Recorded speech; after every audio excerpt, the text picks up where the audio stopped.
Can you comment about Russia's recent activity in the region, please? Yeah, the Russians are coming used to be a movie.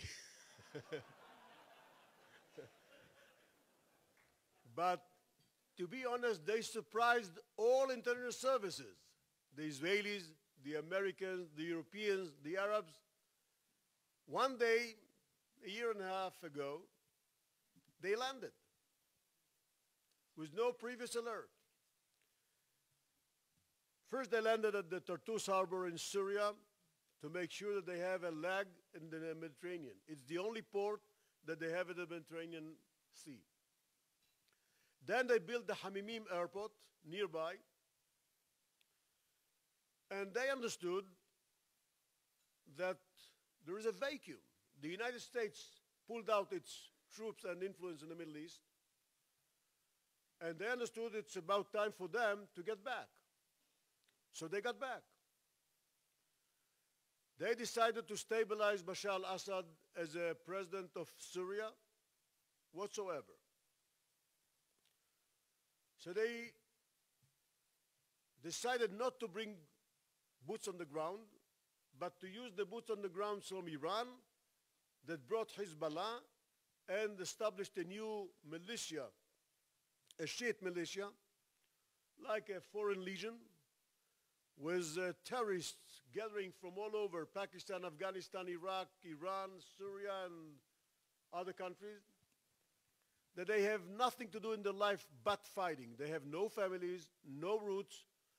They are just fighting as professional fighters, professional terrorists, and like in the medievals, you know, that's their job. That's what they do. Horrible stories around it.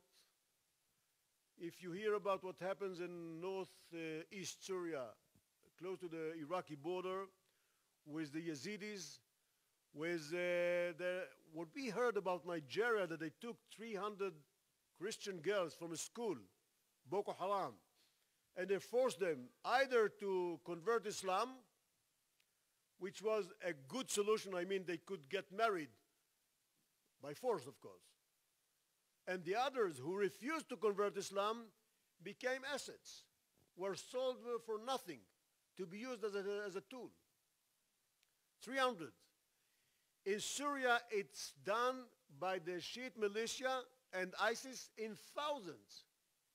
In thousands. Horrible stories. So Iran brought the Hezbollah, the militia, and they're fighting on the ground. Russia is supplying the carpet bombings from the air. And we've met recently, 3 months ago, with the Russians' Foreign Committee in both houses. And they tell us loud and clear. We spoke about Iran as the enemy state, while they are talking about Iran, the ally. We mentioned Hezbollah as a terror organization. They speak about Hezbollah as a partner. As long as they have an interest to stabilize Bashar al-Assad, they're using all tools, including a new terminology. And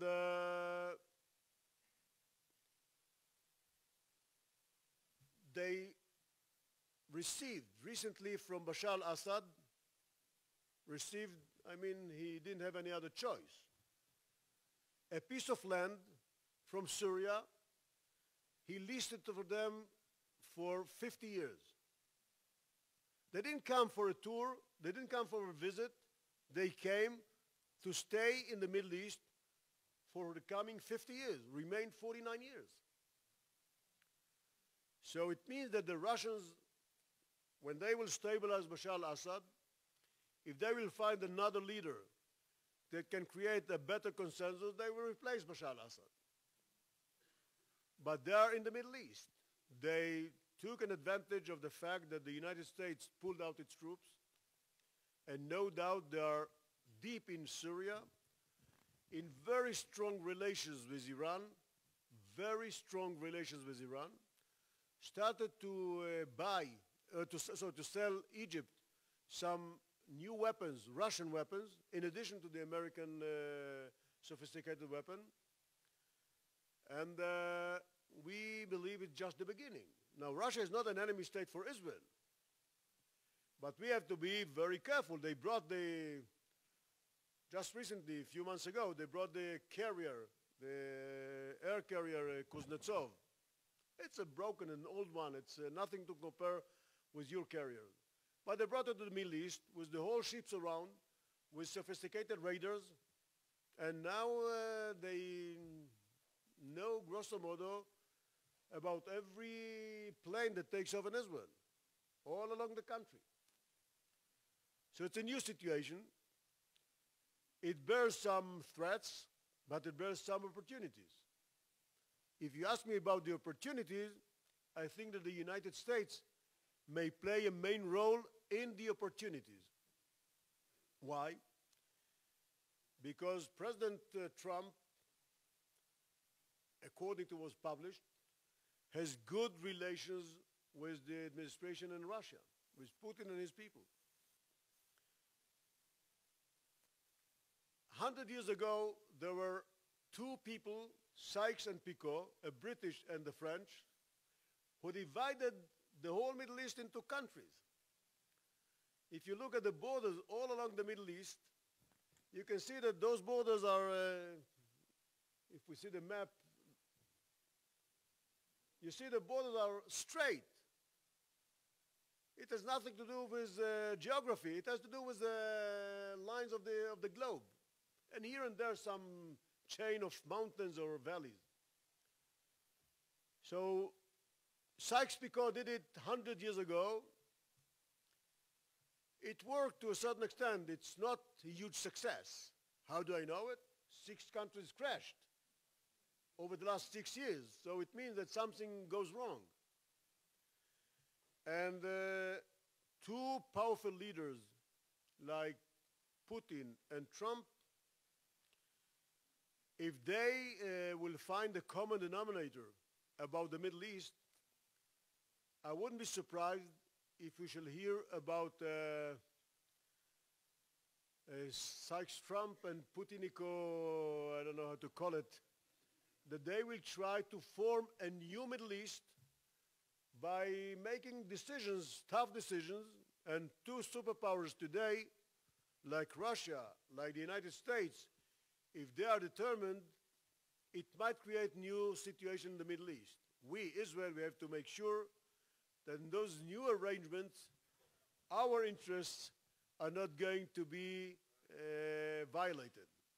And that's why it's very essential that in Washington, D.C., the leaders will understand, and mainly Trump will understand, that Israel is too small to play games with its borders. So you can do around the other countries, never mind if you miss here a kilometer, over there a kilometer. In Israel, you have to be a surgery of the pounds, you know. Otherwise, it's very risky for us. Thank you very much.